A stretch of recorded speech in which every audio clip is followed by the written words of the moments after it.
Yeah, welcome you all to today's session. Today, let's see the basic discrete time signals. In the previous session, we have seen the basic continuous time signal, wherein we have seen u of t, okay, then delta of t, r of t. So they're all continuous time basic signals. Now, we are going to see the same signals, okay, but in discrete time. That means your unit step function now would look like u of n, not u of t. Okay, so that is the difference that we are looking at now. How the basic signals in discrete time would look like.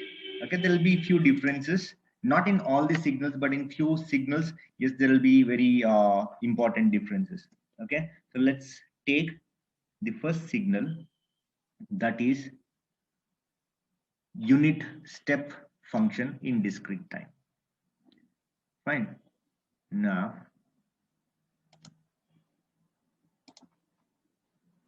everybody just start copying it down. Okay, so we are seeing unit step function, okay, in discrete time. What is it given by? It is given by u of n. Fine. Since it is discrete time function, it is u of n, not u of t, and this u of n is also 1. From where to where? For n ranging from 0 to infinity. See, if we just say n greater than 0, it is different. If we say n greater than or equal to 0, it is different. What does that mean? Here, n ranges from where to where? 1 to infinity. You should understand. Here, n ranges from 0 to infinity.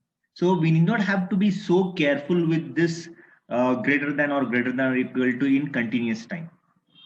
Okay, but it makes lot of difference if you are not particular about these two signs.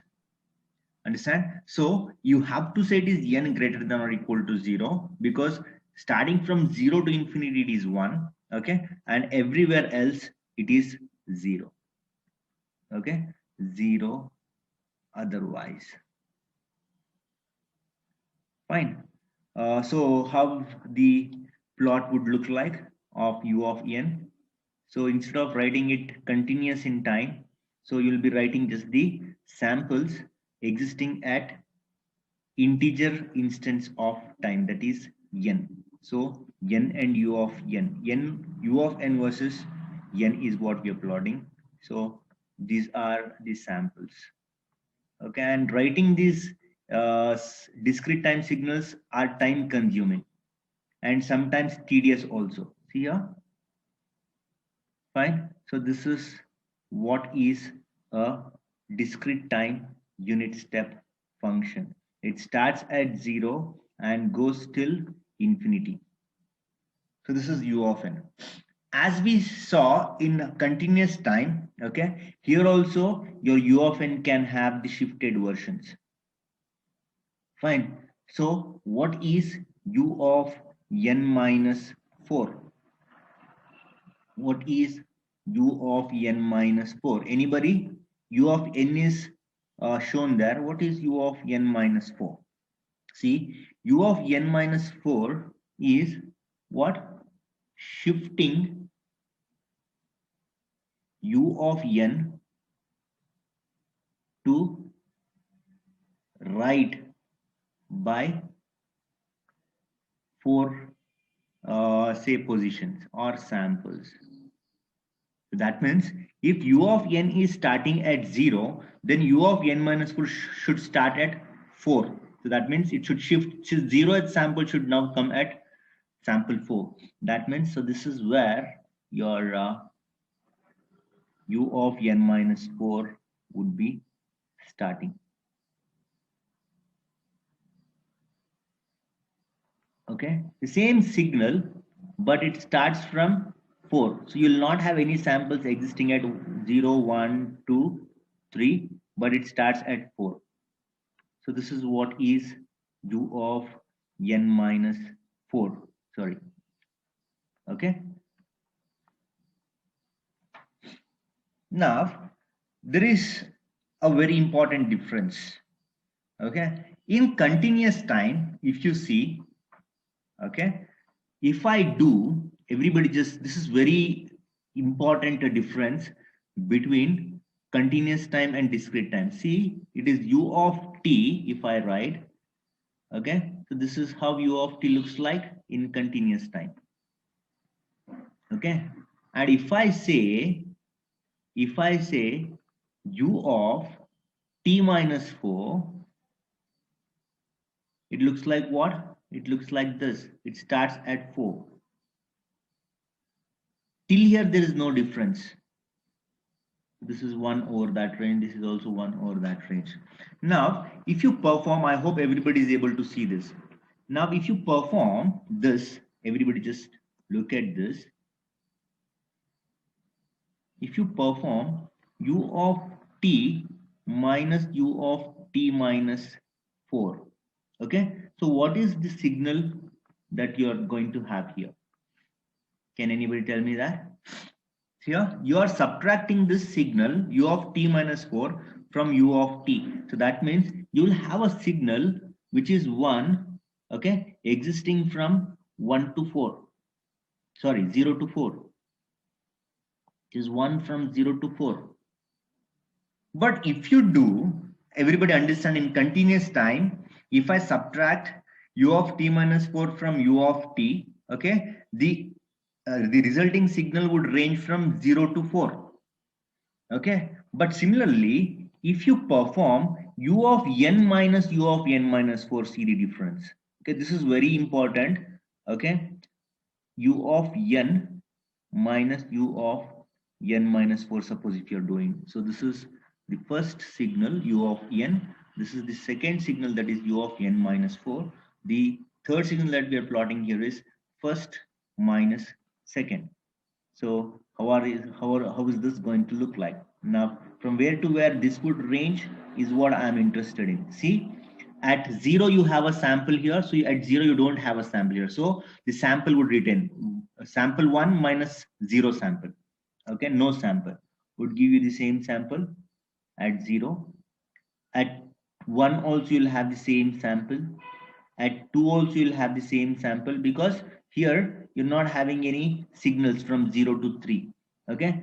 At 3 also you'll have the sample, okay? But at 4, what's happening? At 4 you have a sample of amplitude 1, and here also at 4 you have a sample of amplitude 1. So what would happen? From 4 onwards you have samples of amplitude 1 in both the signals, so you will have no samples existing from 0 to 4, 4 to infinity, okay? So this is where it stops. So this is the main difference. See, u of t minus u of t minus 4 ranges from 0 to 4, whereas u of n minus u of n minus 4 ranges from 0 to 3. Okay, so let me write that in the note. Okay, so the signal and the range of the signal, very important. So if you have u of t minus u of t minus 4, suppose, okay, it ranges from 0 to 4, t equal to 0 to 4. Fine, so this is the first signal that we have seen. The second signal that we need to see is u of n minus u of n minus 4. Okay, so here the range is n ranging from 0 to 3. So you'll just have 4 samples, okay, at 0, 1, 2, 3. So this is the main difference that you should understand here. Fine, so this is what is unit step function, and what happens if you subtract a shifted unit step function from a unit step function u of n. Okay, so this is what is going to happen. So there is a difference in discrete time function that results, and there's a difference in the continuous time that results when you subtract the two versions of the unit step functions. Understand that? So let's see the next function, okay, that is impulse function. Everybody just copy it down. The second function that we are seeing is impulse function. Fine, so there it was looking like delta of t, here it would be looking like delta of n. Okay, The main difference here is this. Everybody understand?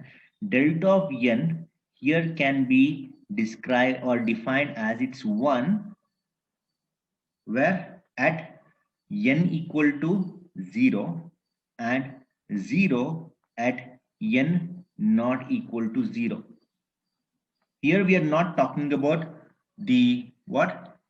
So how does it look like? I'll just write that and then I'll explain. So if you plot it, okay, you plot your delta of n, fine. Delta of n is going to look like this. So this is 1 and this exists only at n equal to 0. Okay, but if you see the discrete or continuous time impulse function, okay, so the difference you should understand. See here, it is defined as delta of t 0 at t not equal to 0, and we say that the area under the impulse is 1, but there is nothing like that. So this 1 is the area under the impulse, and this arrow tells us that it is unbounded. Delta of t is infinite at t equal to 0, but that is not happening here in discrete time. Okay, we simply say that it is 1 at n equal to 0. Understand? And we don't talk about area under the impulse. No. Okay, we don't talk about area under the impulse, nothing like that. It is just one sample of amplitude 1 existing at n equal to 0. It is simple in discrete time. Fine. Whereas in continuous time, yes, we had to write the arrow, okay, and say 1 here, and then we have to say it is delta of t, then this is 0, this is t. So this 1 is area under the impulse. So this one I'm saying in delta of t, but in delta of n, this 1 is just the amplitude. Okay, and there is no arrow here. It's just a sample existing at n equal to 0. Whereas this arrow here tells us that delta of t is unbounded, or it is infinite at t equal to 0, but nothing like that here in discrete time. Fine. Now, there is very important exercise that we can understand, because we can have one signal expressed in terms of another signal. One signal expressed in terms of another signal. See, let's see this. It is very interesting. Fine. So let's consider one exercise. Very beautiful exercise this is. Okay. So let's consider delta of n and shifted versions of delta of n. Okay. So let's consider this. So what is this? This is delta of n. Okay. And the amplitude is 1. Fine. See what I do next. I take this signal. Everybody just see here. This is very important. Okay. So now I take a sample of amplitude 1 at n equal to 1. So can you name this signal? Can you name this signal, anybody? What is this signal? If a sample existing delta of, yeah, tell me. n-1. Very good. This is delta of n-1. So you can see it as a delta of n shifted to the right by 1 position. Okay. In the same type, on the same grounds, I'll say this is what? Delta of n-2. Okay. So similarly, I'll go on having such one sample of the signal at 0, 1, 2, 3. Now, what happens if you add all these signals? Can you add all these signals and let me know what happens? So this is 0, this is 0, 1, this is 0, 1, 2, 3. Okay, so this is what you have. I want you to add all these signals and see what we get. Can you add that? So you'll have many such signals. Let's say I'll just put dot, dot, dot, dot, dot. You'll have many such signals. And what we are doing with those signals is this. Okay, I'll do this. I'll take delta of n. plus delta of n minus 1 plus delta of n minus 2 plus delta of n minus 3, and it just goes on and on and on. So how does it look like if you see the summation? See, this is delta of n. Okay, then if you see delta of n that is existing at 0, and we don't have that 0th sample anywhere, so this is the only sample that will remain here. Similarly, if you take delta of n minus 1, it looks like this. So if you add, it is this. So delta of n minus 1 is the only sample existing at 1. So nowhere else there is sample at n equal to 1. So you'll have that sample coming. So similarly, you have this all coming like this, one after the other. Okay, so what is that you've got here after adding all this? Can you tell me which signal is this? Which signal is this? This is your unit step function. Unit step function. Very good. It's not T rather. This is N. Understand? So we can think of one basic signal, okay, to be expressed in terms of other basic signals. So this is one way of dealing with these functions. Understand that? So with this exercise, so we have understood that using delta of n and shifted versions of delta of n, okay, we can obtain u of n. If you add all these shifted versions of delta of n, okay, with the delta of n, then you will get u of n, that is unit step function. Understand that? So let's just see the properties of delta of t as we saw. So delta of n rather, as we have seen it in this continuous time also. Okay, the properties of delta of t. Okay, the first property is the product property only. Okay, what is that? X of n being multiplied by delta of n. Okay, so what was x of t multiplied by delta of t? Anybody? The same thing will come here. So if you remember the properties of delta of t, the properties of delta of n is the same. So it is x of 0 into delta of n, because delta of n exists at n equal to 0. Understand? Now see this. There we were integrating. Now here, if you take the summation, okay, of x of n dot delta of n, then you will be left with only x of 0. So this is product property.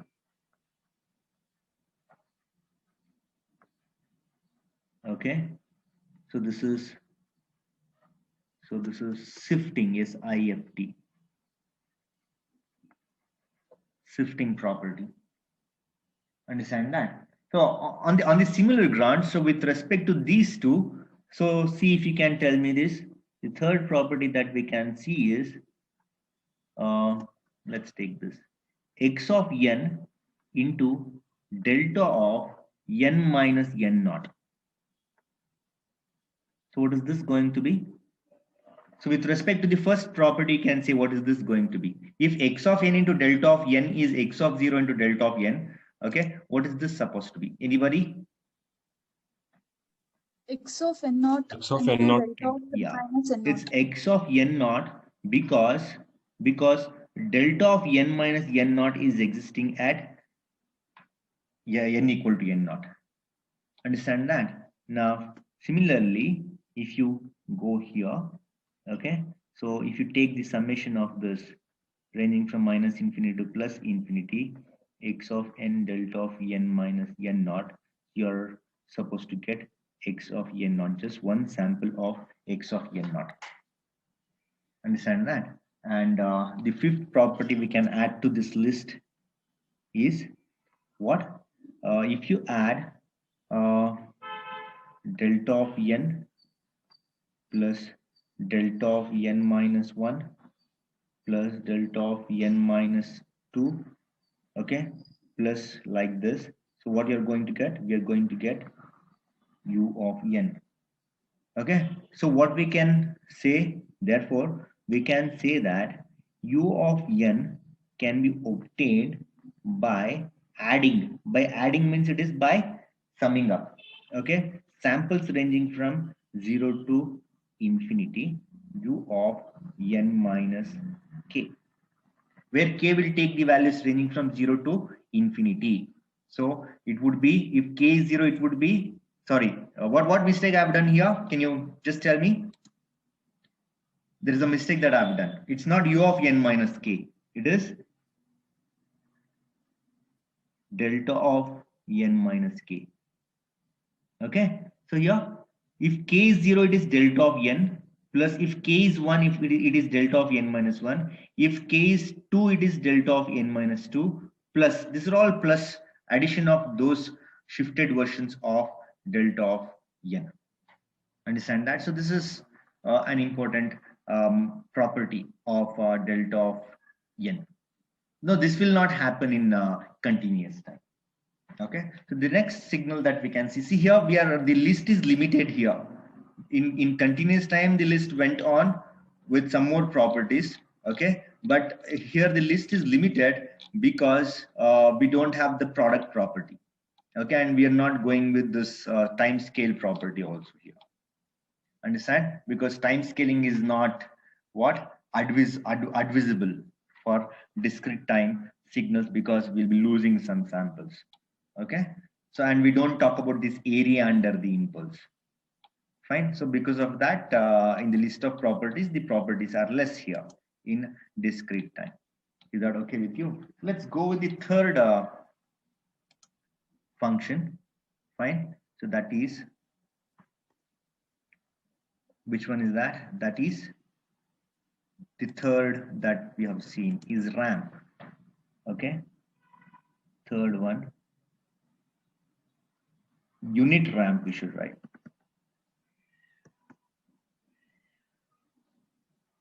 Unit ramp function. So what do we do here?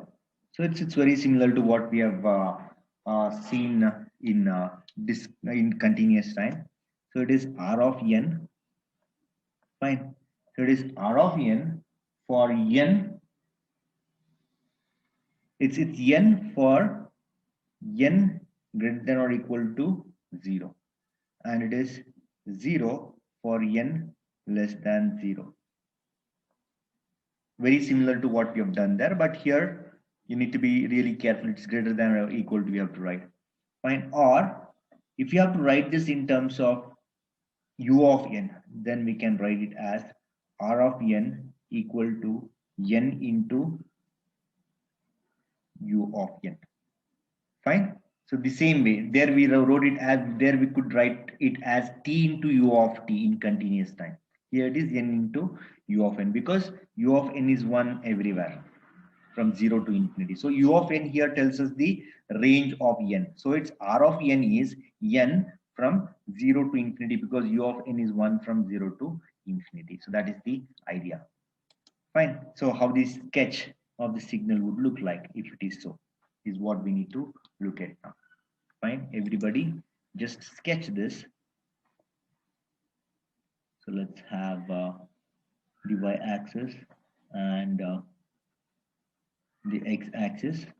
Fine. What we are sketching is r of n. This is called as labeling the plot. Okay, this is n.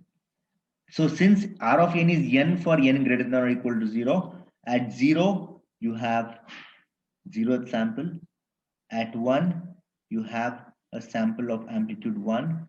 At 2 you have a sample of amplitude 2. At 3 you have a sample of amplitude 3, and this just goes on and on and on. At 4 you have a sample of amplitude 4, and it just goes on and on and on like this. So this is 1, 2, 3, 4, like this. Okay, and it happens till infinity. Why it happens till infinity? See, it is u of n. So this is n greater than or equal to 0. Greater than 0 means it can go till infinity is the meaning of that. That's why these dots are necessary. Okay, with that, so this is how our unit ramp looks like.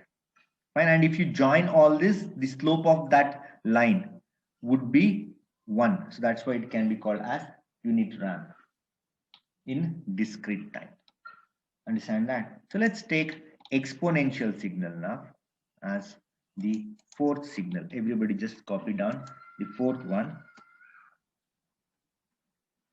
That is exponential signal. Okay. So how did we write exponential signal there? We wrote two types, right? One is what? First type of exponential is real-time exponential, or yeah, real exponential. And the second is complex exponential. Same thing applies here also. Complex exponential, two types. So let's see the real exponential now, everybody. So the first one under this is real exponential. Okay, in continuous time exponential, what did we do? In continuous time exponential, we used to write it as x of t equal to b into e power at. What is this b? B is the amplitude at t equal to 0, and depending on what a is, if a is negative, it is decaying exponential. If a is positive, it is growing exponential, right? But it is little different here. Fine. So let's take our signal as very similar to this. In place of t, let's place n. Okay. So in that sense, our real exponential would look like x of n equal to b into e power a n. So sometimes this is written as what? B into what? R to the power n. Some number to the power n where this r is equal to e power a. Understand? So here we don't talk about a, but we talk about r. Okay, there we said if a is negative, it is decaying exponential. If a is positive, it is growing exponential, we said, right? But here, see what is going to happen. Fine. So if you have to read the real exponential in discrete time, it looks like this, where r is e power a. Okay, and whether it is decaying or growing will depend on r, that is e power a, not on a. Understand that? So what happens here? If r is, everybody just see here, if r is greater than 1, okay, then this is true. If r is greater than 1, this is going to be true. That means so you will have this as growing exponential. At n equal to 0, you will have a sample of amplitude b. Fine. Now this just goes on and on. We don't know what is this. Okay, it is just growing exponential. So it will not be like this. Let me write that properly. It's growing. Okay. So you can have these dotted lines if you want, going as growing exponential, and you can just bring in all the samples like this, which shows that the growing exponential would look like this. So it would be easier for you to draw. Fine, it just goes till infinity. Okay. So this is what? This is b into r to the power n, where r is greater than 1. Understand that? Similarly, if this r is positive, if this r if this R is between 0 and 1, okay, then it is decaying. If this R is between 0 and 1, then it is decaying. You can just do that and see this R if it is between 0 and 1. So you should understand if the power of a fractional number goes on increasing, what happens there? Okay, so the sample, suppose this is B here, okay, and this will be decaying like this. Fine. So this is how the samples are going to look like. And somewhere it just reaches 0. Just we have to put dot dot dot. So this is at 0.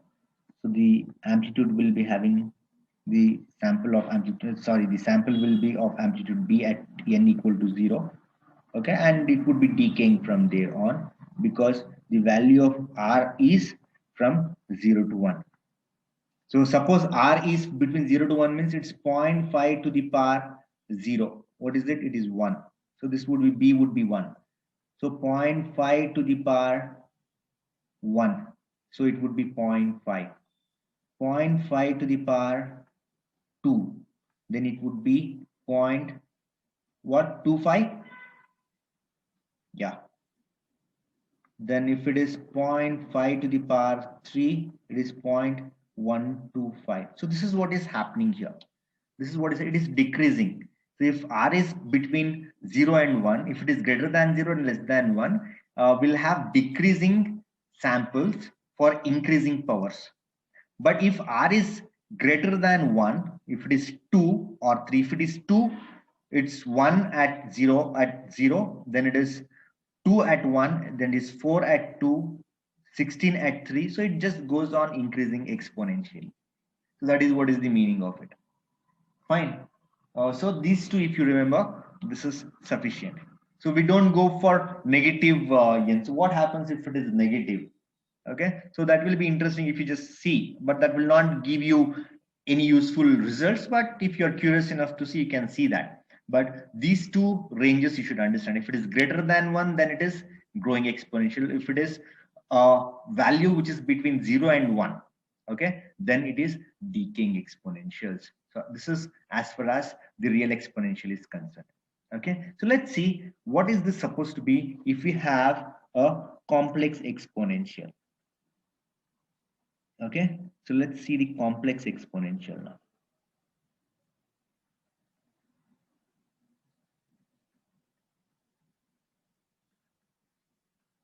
Fine. Now, how did we write it there? We considered all this, right? So in real exponential, it is x of n equal to b equal to e power an, or how can we see this? So e power a is what? R, but let's not go with it because I need omega naught term, j omega naught term. So as we did in continuous time, very similarly, let's do this. Let b be equal to 1 and a be equal to what? J omega naught. So why this omega? Because we are dealing with discrete time signals. So if you see in continuous time, we did the same with the complex exponential. See, we took this, we related we equal b to 1, and this a we took as j omega naught. See, omega naught is w omega. So this omega is different, and this omega is different. Fine. So where is that? Yeah, this omega naught is different. So I'll call it as ohm omega. It's not ohm omega, both are called as omega only, but this is the omega. This symbol of omega is used in discrete time, and this symbol of omega is used in continuous time. Just that is the difference. Fine. So therefore, how would x of n look like? So this implies that, therefore, this implies that our x of n, which is complex exponential, would look like what? E power j omega naught n, e power j omega naught n.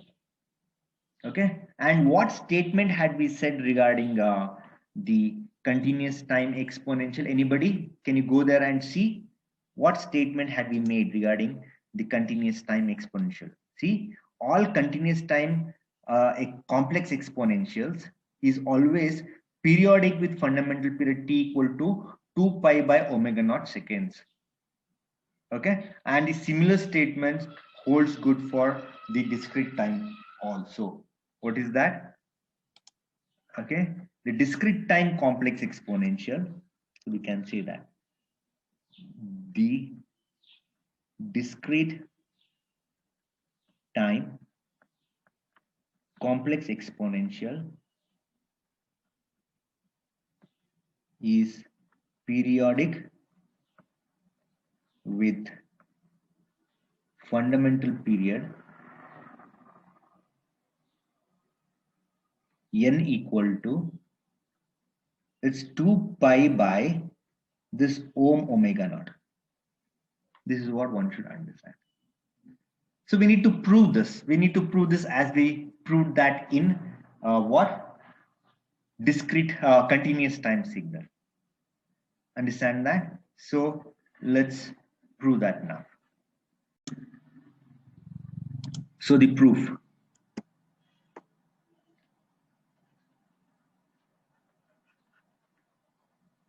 Yeah. Now we need to consider x of small n plus n. Okay, and we need to prove that this is equal to x of n. Okay, so if we have this, it is as good as considering this e power j omega naught n plus capital N, n plus capital N. Fine, and see e power j omega naught n and e power j omega naught capital N. Fine, and when do you think this particular exponential will become 1? Okay, so when n is equal to 2 pi by omega naught, okay, x of n plus n would now look like e power j omega naught n, e power j omega naught. Now n needs to be substituted as 2 pi by omega naught.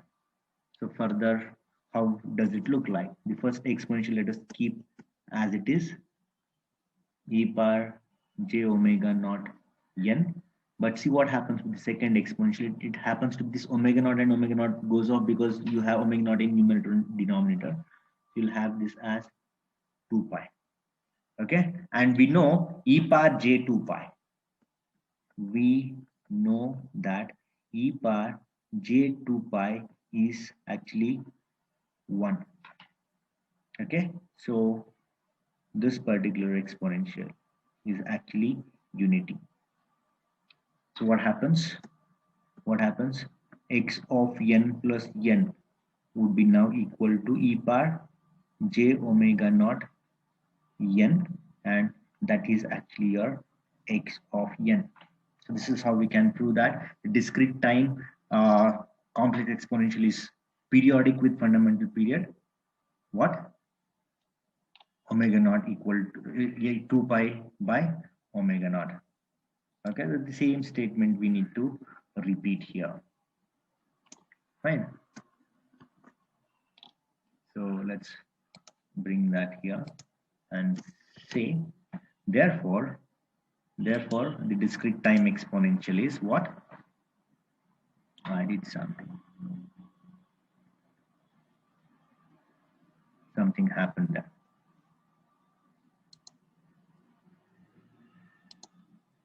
Yeah.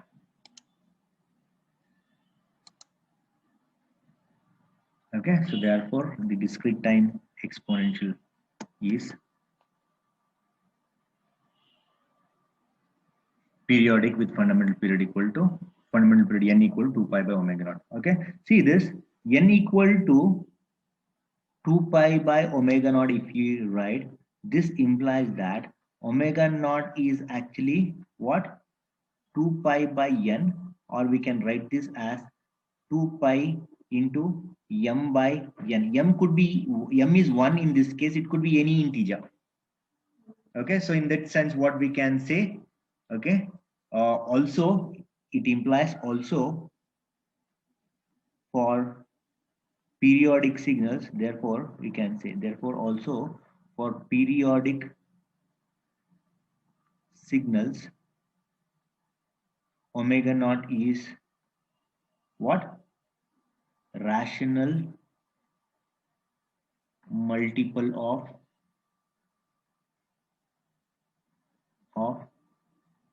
2 pi. So this is very important. Rational omega naught being rational multiple of 2 pi. That is very obvious by seeing this particular equation. Understand that? So this is what I had to give you regarding the complex exponential. Now let's take the discrete time sinusoidal function. We have seen complex exponential. So let's see the discrete time sinusoidal, everybody. So that's your signal number 5. Okay, so sinusoidal signal in discrete time. Okay, how does it look like? It looks like x of n equal to a cos omega naught n plus phi. Very similar to what we have in continuous time. See, in continuous time, it looks like a cos omega t plus phi. Okay, here also the same statement holds good. What is that? This statement.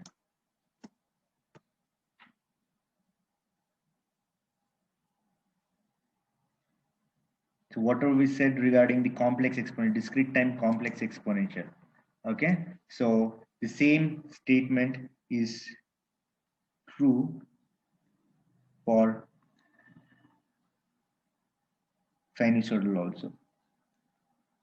Discrete time sinusoidal function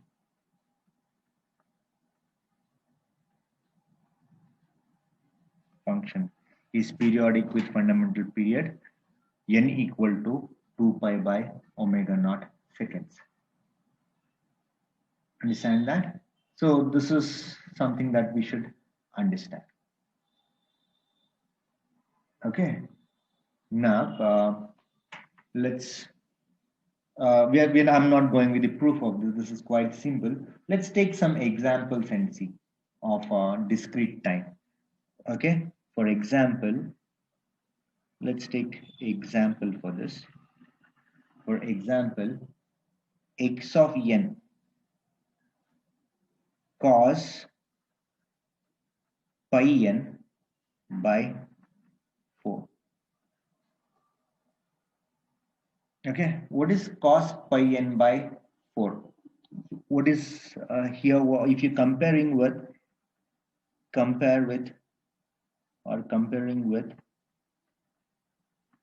a cos omega naught n plus phi implies what?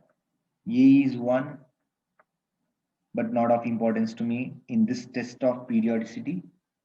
Okay, omega naught is what? Omega naught is pi by 4. Okay, and phi is 0. So omega naught is what is of importance to me. So this can be further taken up as omega naught equal to what? Can it be expressed as rational multiple of 2 pi? Yes, I can express it as rational multiple of 2 pi. If I want this to be 2 pi, then I need to divide this also by 2, which will give me 4 into 2, that is 8 in the denominator. So which is of the form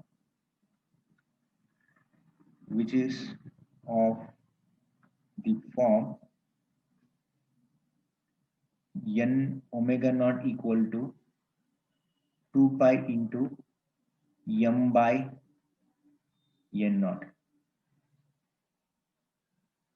isn't it? So therefore what we can say, this is periodic with fundamental period, n naught equal to 8 samples. Understand that? So this is how we can do. We have done such signals. We have done such exercises when we discussed the periodic and non-periodic signals. Okay. Then the sixth one that we have got is what? Exponentially damped sinusoid. Okay. Exponentially damped sinusoidal. Everybody just take this up.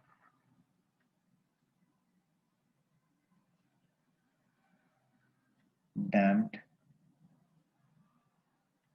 sinusoidal. So what did we do here? We multiplied the sinusoidal with decaying exponential. Okay, so x of n can be written as a into r to the power n, that is the exponential. Okay, where r is less than 1 needs to be told. Okay, or decaying, it's not less than, it's between 0 and 1 we have to tell. Okay, for decaying. So this cos omega naught n plus phi, where r is between 0 and 1 and r to the power n is the decaying exponential.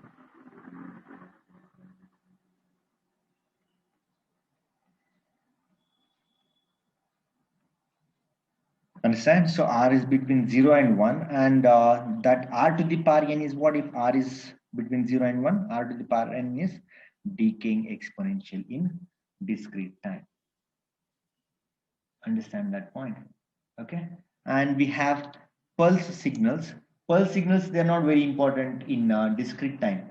Okay, they're quite simple. You can just say where all you need pulses, where all you need samples, from where to where you need samples. If you say that, and of what amplitude you need, if you say that, that will become pulse signal. So they don't carry much importance in discrete time.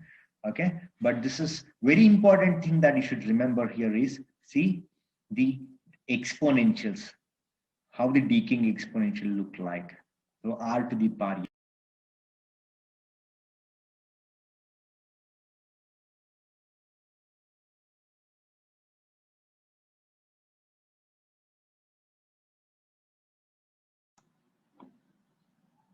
r to the power n is what is the exponential, and if r is between 0 and 1, it is decaying exponential. That is something that we need to remember.